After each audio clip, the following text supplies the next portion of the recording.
quieren abrir sus Biblias, Deuteronomio capítulo 29 y el versículo 29 dice, lo secreto le pertenece al Señor nuestro Dios.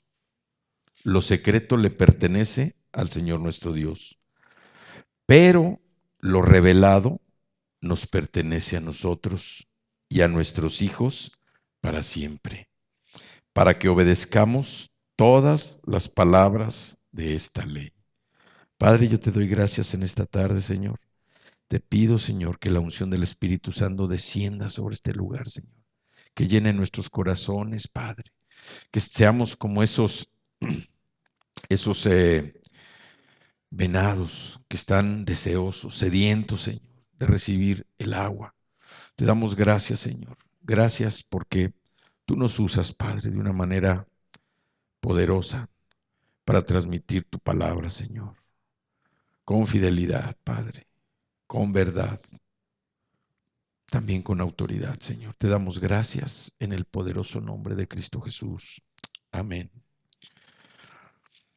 Bueno, aquí está, esta cita nos dice que lo secreto le pertenece a nuestro Señor, a Dios nuestro Señor. Todo lo secreto que viene en la palabra, todo lo secreto le pertenece a Él. Pero también dice que lo revelado nos pertenece a nosotros. Y este es un privilegio que nosotros obtenemos cuando podemos nosotros percibir que el Espíritu Santo nos está llenando de ese poder y de esa fuerza para que nosotros podamos verdaderamente encontrar la revelación de su palabra.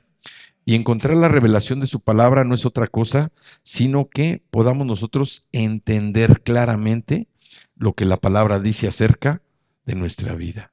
Esa es la revelación. Dice que lo secreto le pertenece a Dios. O sea, ahí sí, ni hablar no nos podemos meter porque lo secreto le pertenece a Él. Pero lo que también dice la palabra es que lo revelado nos pertenece a nosotros, pero también dice, y a nuestros hijos para siempre. O sea que toda la revelación que nosotros podemos estar obteniendo de nuestra palabra todavía tiene un fruto y esto se va replicando, como cuando nosotros se acuerdan que hablamos de la herencia, como en las épocas antiguas iba transmitiéndose lo que cada familia iba viviendo de boca en boca, de generación en generación.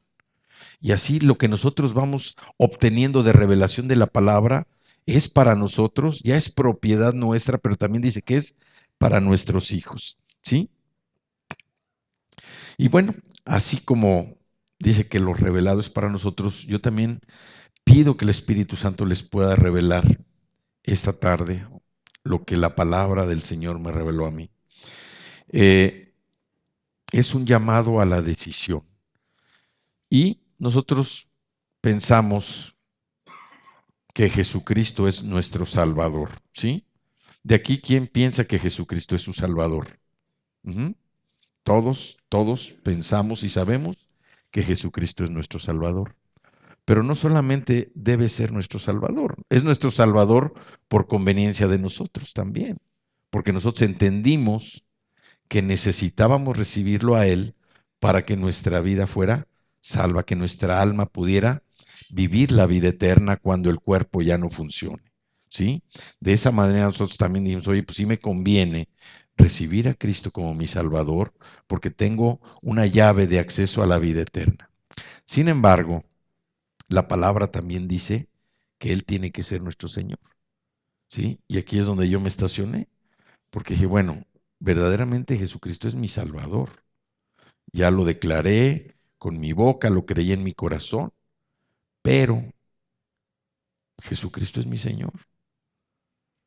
Esa es la interrogante que yo me hice. ¿Jesucristo verdaderamente es mi Señor o es nada más mi Salvador?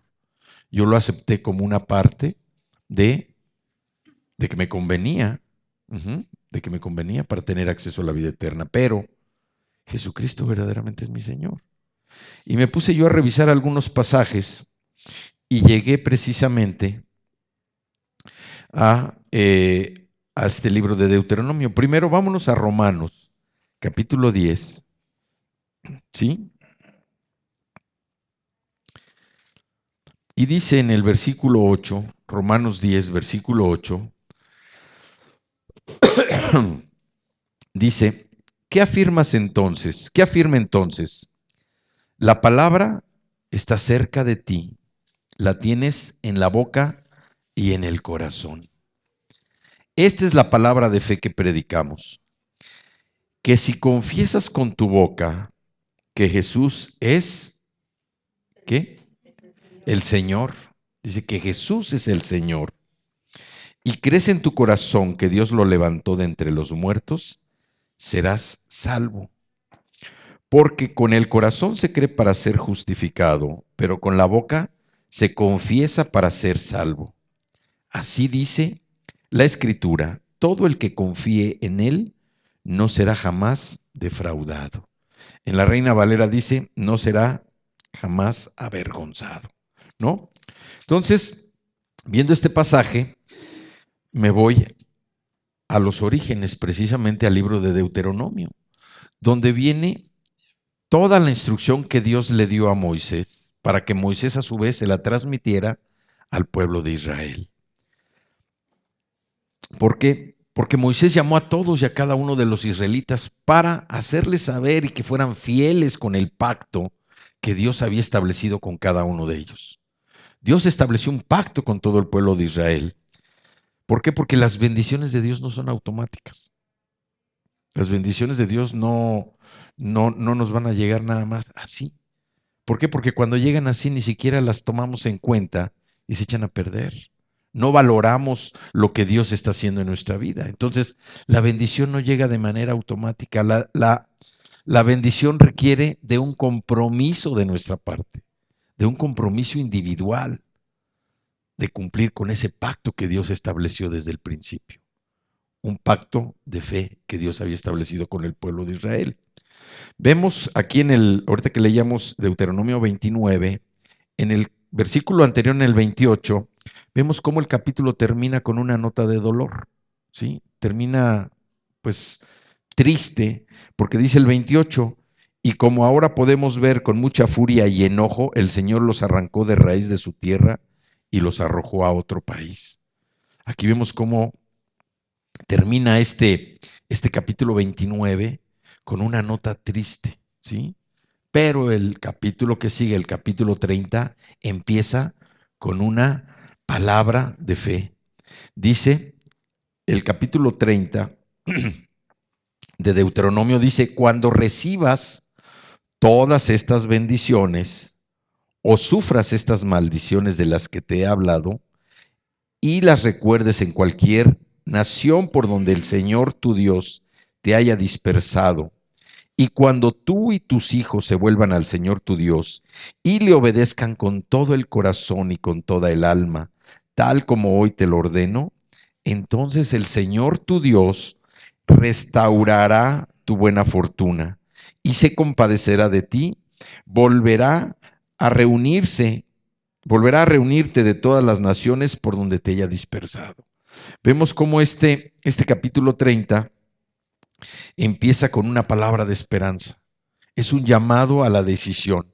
Y si nos vamos viendo todo el capítulo 30, nos está hablando precisamente de decidir, de estar decidiendo una cosa o la otra, lo que es el camino del Señor o lo que es el camino de la vida. ¿Sí? A mí me sorprende, bueno, ya no me sorprende, pero pues me causa hasta cierto punto, pues, indignación que toda la gente famosa, cuando está en el pináculo, siempre dice gracias a la vida que me ha dado esto, gracias a la vida que tengo esto, gracias a la vida que tengo esto otro. Entonces es una frase ya muy, los deportistas también, gracias a la vida que he podido llegar a esto. Todo le agradecen a la vida, pero no se dan cuenta que la vida la creó alguien, la creó Dios. Entonces ese agradecimiento a la vida es como tirar algo al bote de la basura. Nosotros le tenemos que dar gracias a Dios porque Él fue el creador de todo, ¿sí? Y vemos cómo todo este capítulo de Deuteronomio va reflejando y nos va pidiendo o le va pidiendo al pueblo de Israel una decisión. una decisión. Por eso este capítulo 30 es un llamado a la decisión. Empieza con una palabra de esperanza, una palabra de fe, donde dice, cuando recibas todas estas bendiciones, cuando las recibas o sufras estas maldiciones de las que te he hablado y las recuerdes en cualquier nación por donde el Señor tu Dios te haya dispersado, y cuando tú y tus hijos se vuelvan al Señor tu Dios y le obedezcan con todo el corazón y con todo el alma, tal como hoy te lo ordeno, entonces el Señor tu Dios restaurará tu buena fortuna y se compadecerá de ti, volverá a reunirte de todas las naciones por donde te haya dispersado. ¿Esto qué significa? Que el Señor está pidiendo una decisión. ¿Para qué? Para que nosotros volteemos nuestros ojos hacia Él. ¿Por qué? Porque nuestro caminar no siempre tenemos nosotros nuestros ojos puestos en el Señor. Aquí dice cuando recibas estas bendiciones, pero también a veces nosotros decimos, oye, hoy no recibí ninguna bendición, hoy mi vida está pasando por un proceso que yo sufro, ¿sí? Por tanto, no puedo reconocer que sea una bendición para mí. Hay que recordar lo que dice la palabra, dice que todo todo nos ayuda para bien a los que amamos al Señor. Todo nos ayuda. Entonces, hay veces que estamos pasando por un proceso complicado, por un proceso difícil, y antes que empezar a pensar si la vida, si las personas, si las circunstancias, si los compadres, los amigos no nos están ayudando, hay que ponernos a pensar qué Dios quiere decirnos o qué Dios quiere hablarnos con este proceso que estamos viviendo. Nosotros lo hemos entendido muchas veces o lo entendíamos, de que cuando algo no funciona en nuestra vida, inmediatamente empezamos a voltear para todos lados, menos hacia el lugar donde debemos voltear. ¿Hacia quién? Hacia el Señor. Debemos voltear hacia el Señor. Señor, ¿por qué estoy viviendo esto? ¿Por qué hoy estoy pasando por este valle de lágrimas? ¿Qué es lo que quieres decirme? ¿Qué es lo que quieres que yo haga para salir de esta circunstancia o de esta situación? Yo me acuerdo hace muchos años, estábamos en Hermosillo y me propusieron un puesto en Monterrey, ¿no? Entonces, pues digo, no hay comparación entre Hermosillo y Monterrey, ¿sí? Y bueno, ahorita que está de moda también por la final, pero me ofrecieron un cambio y a mí el cambio se me hizo, bueno, así espectacular, ¿no? Como ir de la segunda división a la primera división, o de la tercera a la primera, ¿no? Con el debido respeto también para Hermosillo, pero como ciudad, como centro empresarial, como todo, pues a mí se me hizo, cuando me dijeron, no, hombre, total, me emocioné, emocioné a mi familia, todo padrísimo. Y fui, me presentaron allá ya en mi nuevo puesto, bueno, el puesto ya estaba, yo era la persona nueva, no, regresé feliz, ¿no? Una ciudad grande, muchos negocios, o sea, algo padrísimo. Y resulta que el día que había la junta de consejo, donde se suponía que o sea, que iban a avisar que yo ya dejaba ese puesto en Hermosillo, y que me iba a Monterrey y que iba a llegar una persona nueva a mi lugar, pues yo estaba ansioso así, esperando nada más a que dijeran, ¿no? A que dijeran ya pues para pararme ¿no? Y recibir los aplausos y todo. Pero no llegó ese momento, no llegó. Nunca llegó el momento. Empezó a transcurrir el consejo, pasó un punto, otro punto, hasta que se agotó la agenda. Y al final, pues como si nada, para todos, ¿no? Pero para mí sí, estaba yo primero pues desconcertado, ¿no? Y luego dije, pues ¿qué pasó? Ya estaba todo listo para mi anuncio. Pues no, terminó el consejo, obviamente yo no comenté nada, ¿no? Me esperé y ya hasta el final cuando íbamos a ir a cenar, eh, pues sí pregunté, ya no podía con la inquietud, dije, oye, pues ¿qué pasó? Y me dice, no, los cambios todos se van a parar, porque hay unas situaciones que se están revisando. No, hombre, me dio tanto coraje, pero tanto coraje, ¿no? Y luego llegué a la casa pues le platiqué a Lupita, pero estaba yo verdaderamente enojado, lo que se llama enojado, porque dije, esta era la oportunidad para irme a otro lugar más, puesto más grande, etcétera, pero molesto, molesto. Y bueno, estuve sufriendo prácticamente como unos 3 o 4 meses. Lo que yo no sabía es que habían iniciado precisamente como 2 días antes de que fuera la Junta de Consejo, se había descubierto que había malos manejos, ¿sí? Entonces, pues iniciaron, mandaron ahora sí que toda la artillería pesada de auditoría para revisar, porque no solamente había malos manejos, sino que también había unas relaciones ahí, no, había relaciones entre el que era el jefe de todos con una abogada, o sea, había cosas muy sucias, ¿no? Pero esto fue, pues, después de 3 meses. Entonces, 3 meses yo me la pasé verdaderamente sufriendo, ¿no? Y dije, no, ¿por qué me pasó esto? ¿Por qué si ya estaba todo listo, ¿no? Así como decían, del plato a la boca se cayó la sopa. Pero había un propósito que yo hasta después lo pude entender, ¿no? Había algo sucio que si yo me hubiera ido, pues ya me hubiera, digo, no que me hubiera tocado, pero hubiera sido más problemático.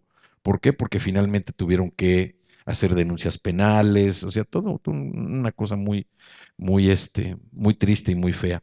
Entonces, a veces nosotros pensamos que estamos pasando por un valle de lágrimas, ¿sí?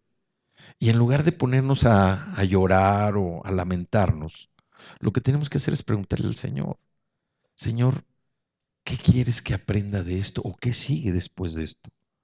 Hoy hay un propósito en que yo esté pasando por esta situación, pero soy tu hijo y como tu hijo, ¿sí?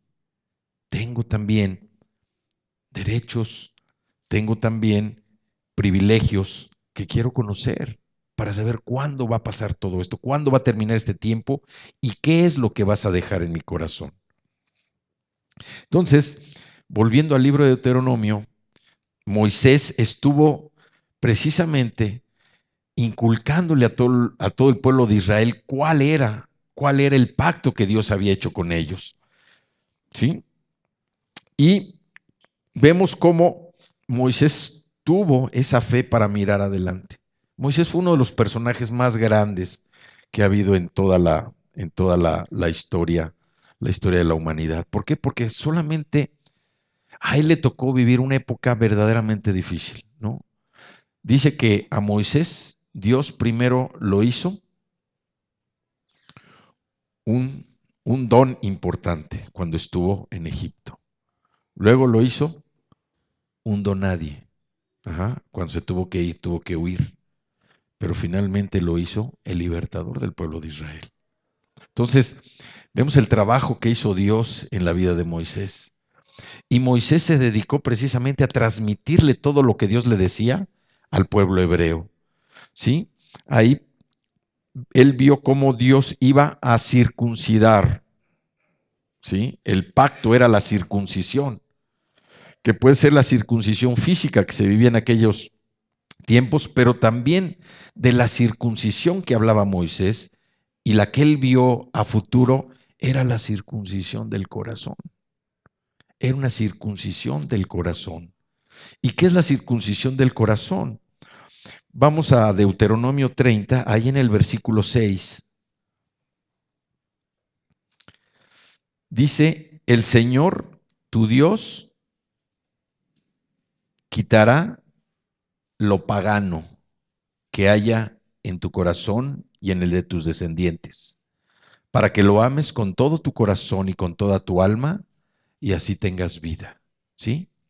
Eso es circuncidar el corazón. Eso es circuncidar el corazón. Quitar lo pagano que tenemos en nuestro corazón. Nosotros, nuestros descendientes, y dice, ¿para qué? Para que lo amemos con todo nuestro corazón y con toda nuestra alma, y así tengamos vida. El circuncidar el corazón desde el punto de vista espiritual es eso, es quitar todo lo que tengamos en nuestro corazón que va en contra de lo que dice la palabra del Señor. Eso es circuncidar el corazón. Y de esta manera, quitando todo aquello que estorba, por así decirlo, va a permitir que nosotros lo amemos con todo el corazón, con toda nuestra alma. Y dice, ¿para qué? Para que tengamos vida, para que podamos vivir una vida plena. Una vida plena no significa nada más tener que comer, tener un techo, tener que vestir. Una vida plena es sentir el amor de Dios, que nosotros sabemos que vamos dentro de su propósito y que estamos sintiendo ese amor de Dios en todo lo que hacemos.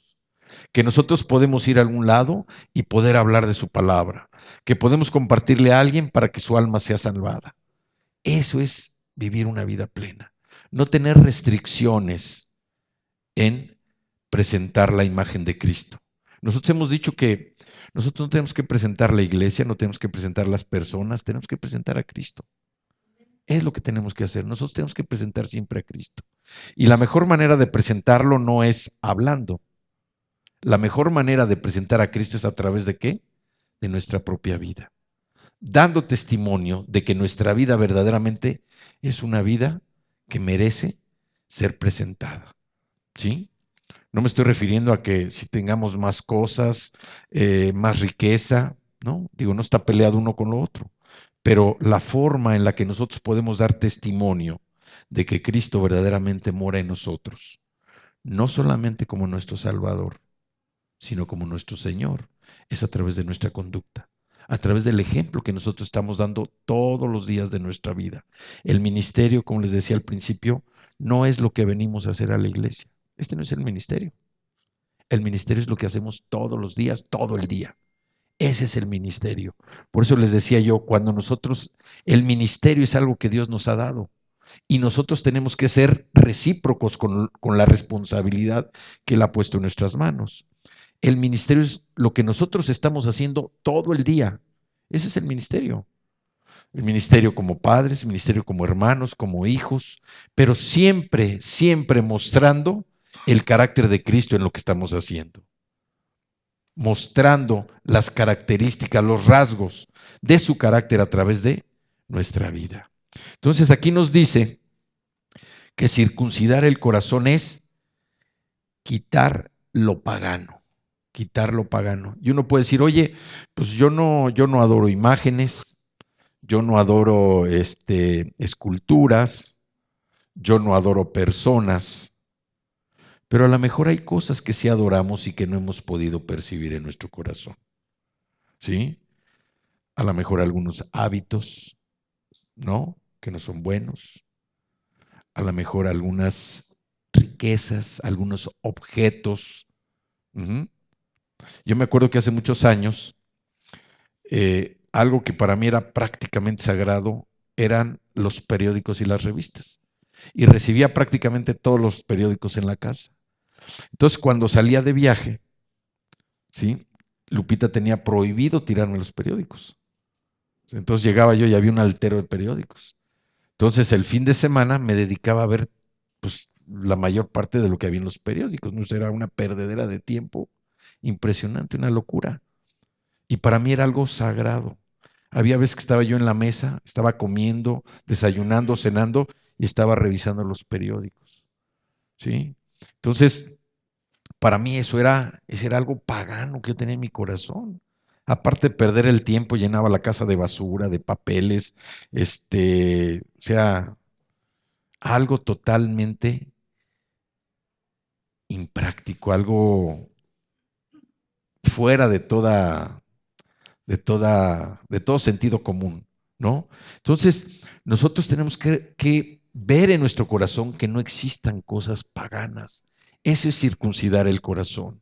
Es quitar todo aquello que estorba para que yo pueda amar verdaderamente a Cristo con todo mi corazón, con toda mi alma. Y aquí nos da la respuesta también de lo que Él nos da con esto. Dice, para que vivas. Amas, dice, para que lo ames con todo tu corazón y con toda tu alma y así tengas vida. O sea, tenemos un beneficio también de hacer esto, que tengamos una vida plena, una vida de saber que nuestro caminar está por el camino correcto, que no nos estamos desviando a derecha, o si nos vamos a desviar, tenemos el apoyo ahí del Espíritu Santo que nos diga, vete por este camino, no te salgas. Esto que ves acá no te conviene. Y vemos que después de esto, Dios iba a bendecir al pueblo. ¿Sí? Dios iba a bendecir al pueblo. Vámonos ahí al versículo 9. Dice, entonces el Señor tu Dios te bendecirá con mucha prosperidad en todo el trabajo de tus manos y en el fruto de tu vientre, en las crías de tu ganado y en las cosechas de tus campos. El Señor se complacerá de nuevo en tu bienestar, así como se deleitó en la prosperidad de tus antepasados. ¿Qué podemos entender de esto? Dios no nos pide que nosotros le demos nada más por darle. La palabra nos dice que primero Él nos amó, antes inclusive que nosotros nos diéramos cuenta, Él ya nos había amado. Dice, tanto nos amó que nos dio a su Hijo para que nosotros pudiéramos ser sacados de los sepulcros donde vivíamos, darnos cuenta que estábamos enterrados en vida, ¿sí? A través de su Hijo nosotros hemos podido encontrar esta libertad con la que ahora vivimos. Pero aparte nosotros vemos cómo Dios les dice, oye, quiten lo pagano de sus corazones, circunciden el corazón, quiten lo pagano. ¿Y qué van a tener? Van a tener vida. Pero también dice, entonces el Señor, tu Dios, te bendecirá con mucha prosperidad en todo el trabajo de tus manos. Todo lo que hagamos tiene que ser de bendición. Y no necesariamente una bendición en la que yo me esté enriqueciendo y esté llenando mis arcas. ¿Por qué? Porque corremos el riesgo de voltear nuestros ojos y llenar nuestro corazón con el amor al dinero, el amor a la riqueza. Uh-huh. Yo me acuerdo también hace muchos años un cliente que tenía almacén de trigo. Uh-huh. Eh, Era tan avaro que una vez mandó matar unos pichones que estaban ahí arriba de los hilos. Entonces dijo, mátenlos, ábrenles, córtenles el buche y vean cuántos granos tienen. ¿Sí? O sea, ese grado de avaricia, ¿no? Eh, para calcular cuánto es lo que estaban tragando los pájaros, ¿no? Entonces, bueno, ahí se puede dar cuenta uno de lo que el amor al dinero, a las riquezas. Y la palabra dice también por ahí, en los evangelios, ¿no? De un hombre que estaba pensando en qué invertir, en qué invertir y en qué invertir y en qué invertir. Y dice, pues ya tengo esto, voy a construir más bodegas. ¿Y qué le dicen? ¿Para qué? Esta noche vengo por tu alma. ¿Sí?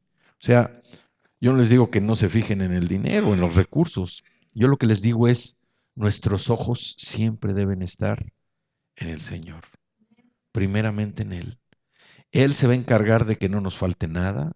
Dice Jehová Jireh, Él provee, Él se va a encargar de que no falte nada. A veces nosotros pues como que nos ponemos un poquito impacientes porque no vemos que las cosas estén fluyendo de la manera como nosotros esperamos. Pero les repito, todo tiene un porqué, todo tiene un objetivo, todo tiene un plan de Dios para que nosotros precisamente revisemos qué es lo que está pasando, qué es lo que tenemos que aprender de estos procesos. Y aquí dice, con mucha prosperidad en todo el trabajo de tus manos y en el fruto de tu vientre, en las crías de tu ganado y en las cosechas de tus campos. El Señor se complacerá de nuevo en tu bienestar, así como se deleitó en la prosperidad de tus antepasados. Vemos cómo Dios les estaba dando ya la guía, ¿sí? ¿Qué pasos necesitaban ellos hacer precisamente para mantener ese pacto vivo con Él? ¿Sí? Un pacto de fe. Vemos aquí también cómo Moisés sabía que Israel en sus propias fuerzas, no iba a poder cumplir con ese pacto, ¿sí? No iba a poder cumplir con ese pacto. ¿Por qué? Porque siempre la fortaleza humana, el esfuerzo de nosotros, ¿sí? El esfuerzo humano está muy por debajo, pero muy, muy por debajo. Bueno, no tiene ni comparación con lo que Dios tiene y quiere hacer en nuestra vida, ¿sí? Nosotros debemos comprender que nuestra fuerza siempre va a ser limitada. Y ahí es donde muchas veces nosotros nos metemos en algunos problemas, porque pensamos que con nuestra fuerza podemos sacar adelante todo nuestro trabajo, podemos sacar adelante todo lo que tenemos alrededor. Y Dios lo que quiere es que dependamos de Él. Dios quiere que dependamos de Él. Él quiere de alguna manera participar en nuestra vida. Él quiere que lo tomemos en cuenta. Él quiere que nosotros atendamos a sus consejos, pero a veces estamos tan metidos en nuestras cosas, en nuestros propios deberes, en nuestros propios afanes, que Dios está como en, no sé, como a 2 calles de aquí. Y Dios lo que quiere es participar con nosotros. Él quiere estar presente en las decisiones que nosotros estemos tomando. Él quiere ser nuestro consejero. Entonces Moisés conocía la debilidad del pueblo de Israel. Y por eso era tan reiterativo con todo lo que el Señor le estaba diciendo, para que el pueblo fuera tomando orden y fuera reconociendo que solamente a través de cumplir con el pacto podían recibir la prosperidad que Dios les estaba dando. Pero esa prosperidad no era nada más porque sí. Estamos diciendo, ellos tenían que circuncidar el corazón, tenían que quitar lo pagano de su corazón. ¿Para qué? Para que tuviera espacio y lo pudieran amar con todo, y que pudieran tener vida. Vemos también cómo el pueblo de Israel había sido llamado a qué? A la obediencia. Había sido llamado a la obediencia, pero también a qué? A confiar plenamente en Dios. Moisés vivió momentos, dice que 400 años, él no vivió 400 años, no, pero dice que estuvieron 400 años de esclavos en Egipto. Después liberó él, 40 años estuvo guiando al pueblo de Israel, batallando con las murmuraciones, batallando con la desconfianza, batallando con todo lo que el pueblo de Israel, en cuanto había algo que no le gustara, empezara a protestar. Y Moisés llegó un momento y dice, ¿qué les faltó? Sus zapatos, su calzado no se gastó, su ropa no se deshiló, siempre tuvieron alimento, porque dudan de la confianza en el Señor.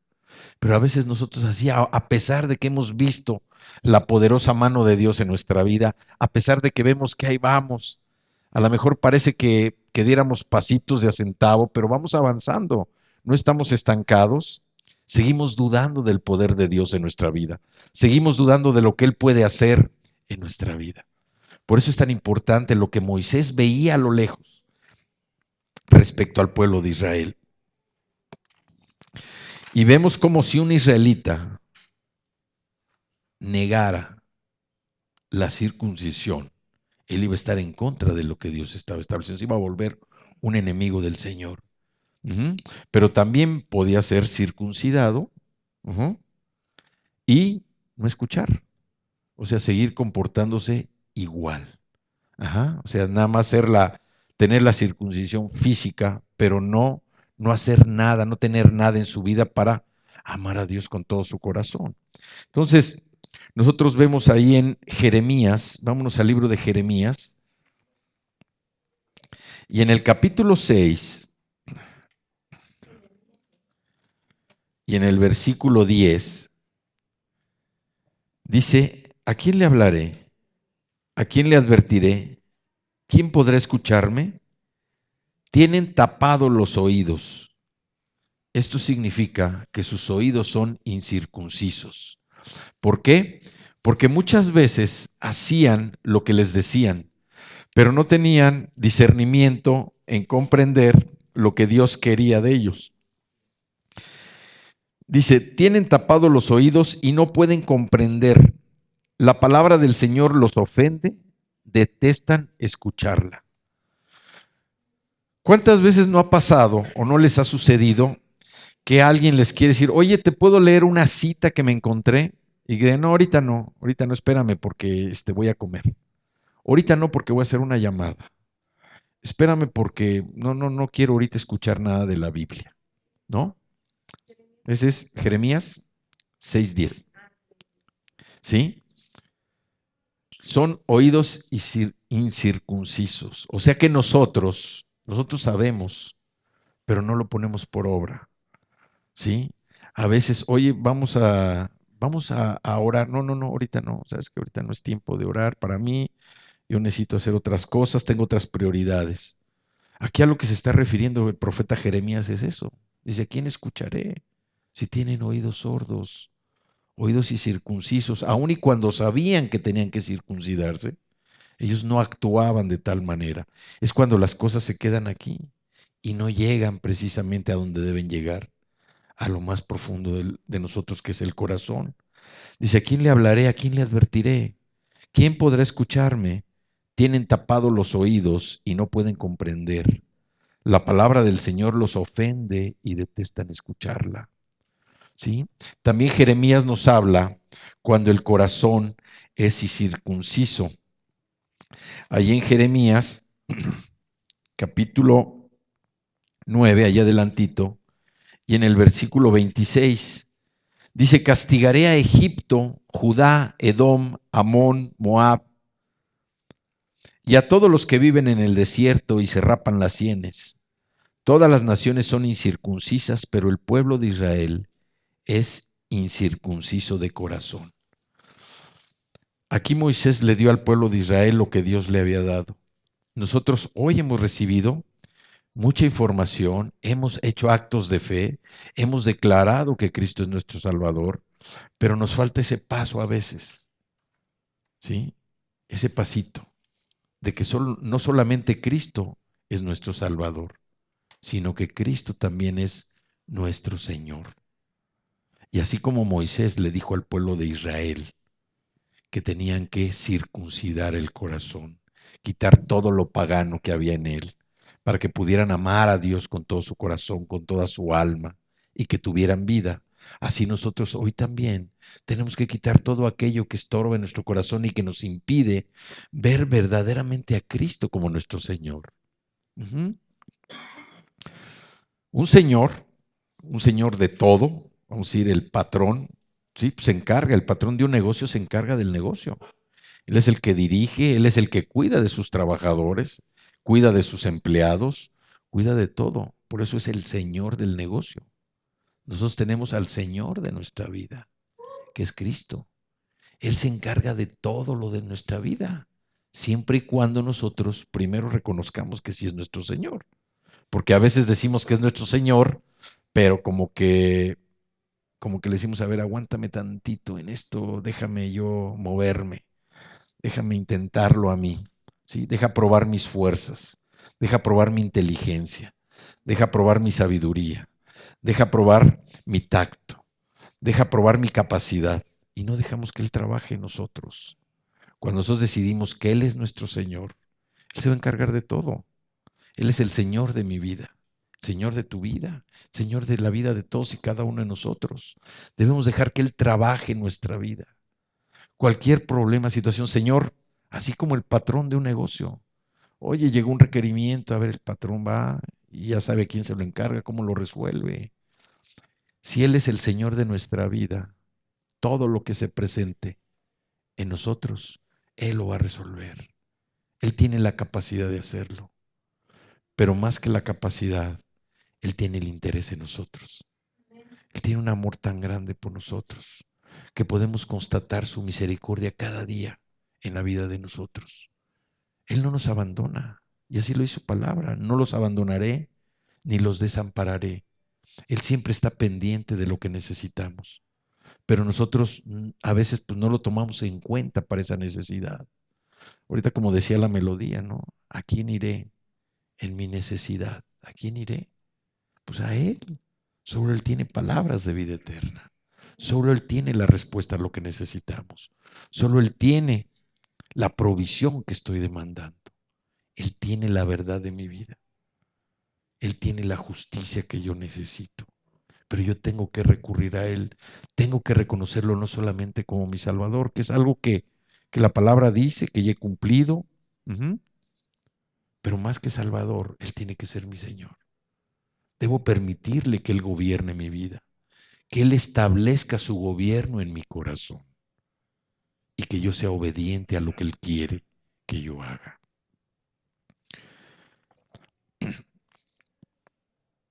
Vemos también cómo en Jeremías 4:4, hay otro sitio donde estamos, Jeremías 4:4, también nos habla, dice, habitantes de Judá y de Jerusalén, marquen su corazón con la señal del pacto. Circuncídense para honrar al Señor. No sea que por la maldad de sus obras mi furor se encienda como el fuego y arda sin que nadie pueda apagarlo. Hay que circuncidarnos el corazón para honrar a Dios. ¿Sí? Circuncidarlo. Vemos también cómo Moisés, dentro de este plan que llevó al pueblo de Israel, les ofreció la decisión de aceptar la vida o la muerte, ¿no? Y esto lo podemos ver ahí en Deuteronomio 30, en el versículo 15, ¿sí? Deuteronomio 30, 15. Deuteronomio 30, 15. Uh-huh. Dice, hoy te doy a elegir entre la vida y la muerte, entre el bien y el mal. Israel ya conocía el camino, porque Moisés ya se los había dado a conocer. Uh-huh. Y entonces podemos ver, y por eso decimos, es un llamado a la decisión. Cada uno de nosotros, en cada evento de nuestra vida, tenemos que decidir. Todo lo que hacemos implica una decisión. Todo lo que hacemos implica una decisión. Hay decisiones que ya son automáticas, ¿no? El pestañear, el tragar saliva, son decisiones ya automáticas. Pero todo implica una decisión.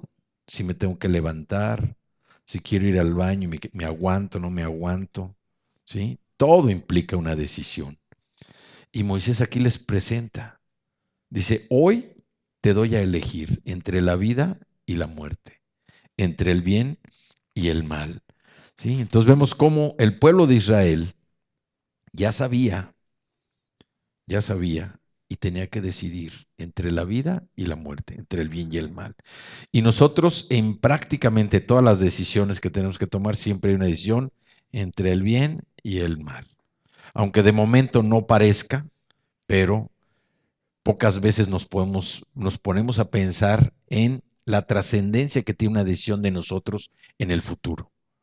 Una decisión de nosotros hoy puede determinar un cambio importante en nuestra vida en el futuro. Por eso, si tenemos a un Señor que es nuestro Señor, que es Jesucristo, y le permitimos que Él participe en las decisiones de nuestra vida, yo creo que el camino que nos va a señalar, el camino por el que nos va a llevar, va a ser el camino correcto, el camino adecuado. Y además tenemos otra ventaja. Él nunca ha sido vencido. Él nunca ha sido vencido ni va a ser vencido. Nosotros tenemos todo para seguir por ese camino. Dice que vayamos de triunfo en triunfo y de victoria en victoria. Tenemos ese camino para seguir si le permitimos a nuestro Señor, que participe en las decisiones de nuestra vida, si permitimos que Él gobierne nuestro corazón. A veces nuestro corazón es como un palacio o como un castillo y hay un trono. Uh-huh. Hay que ver quién está ocupando ese trono. ¿Es Cristo el que está ocupando el trono? ¿O es, no sé, mi esposa, mis hijos, mis nietos, mis amigos, el lugar, los vehículos, el deporte, ¿sí? O a lo mejor son malos hábitos, el alcohol, la infidelidad, la bebida, la pornografía, la crítica, la murmuración, la condenación, etcétera, etcétera, etcétera. La pobreza, la miseria. ¿Quién está ocupando el trono que tengo en mi corazón? Ujú. Moisés llevó a todo el pueblo de Israel. Y nosotros en el nuevo pacto, en el Nuevo Testamento, hemos reconocido, ¿sí?, que Jesucristo no solamente es nuestro Señor. Jesucristo tiene que ser Salvador y Señor de nuestra vida. Él debe ser nuestro Señor, ¿sí? Y habla, vamos otra vez ahí a Romanos. Romanos 10 dice, Romanos 10, 8. ¿Qué afirma entonces? La palabra está cerca de ti. La palabra está cerca de ti. La tienes en la boca y en el corazón. Esta es la palabra de fe que predicamos, que si confiesas con tu boca que Jesús es el Señor, o sea, tenemos que confesar con nuestra boca que Jesús es el Señor. Aquí se está refiriendo ¿a qué? A nuestros cuerpos. Ujú. Y crees en tu corazón que Dios lo levantó de entre los muertos, serás salvo. Aquí se refiere al alma. ¿Sí? Le estamos entregando, es Señor de nosotros en el cuerpo, en el alma. Es nuestro Señor. Él es el que va a gobernar nuestra vida. Él es el que va a participar en nuestras decisiones para que nosotros podamos seguir por un camino correcto. Dice, porque con el corazón se cree para ser justificado, pero con la boca se confiesa para ser salvo. Todo el que confíe en Él no será jamás defraudado. Si nosotros estamos confiando en Él, como dice la palabra, Él nunca nos va a traicionar, Él nunca nos va a defraudar, Él nunca nos va a avergonzar. La decisión está de parte nuestra. Verdaderamente queremos, es nuestro deseo que Él sea nuestro Señor, o solamente queremos que siga siendo nada más nuestro Salvador. Él tiene todo, toda la disposición para que nosotros vayamos a Él, acudamos a Él y lo nombremos. Aquí dice la palabra, antes de, antes de ser el Salvador, dice, si confiesas con tu boca que Jesús es el Señor, debe ser el Señor de nuestra vida, el Señor de todo lo que hacemos, de todo lo que pensamos, de todo lo que hablamos, de todo. Él debe ser el Señor. Y como Señor, Él tiene cuidado y control de nuestra propia vida. Nada se va a salir del control. Pero también tenemos que recordar que debemos circuncidar el corazón para quitar todo lo pagano, todo lo que va en contra, ¿sí?, de la unión que nosotros tengamos con el Señor. ¿Mm? Vamos a ponernos de pie, vamos a orar.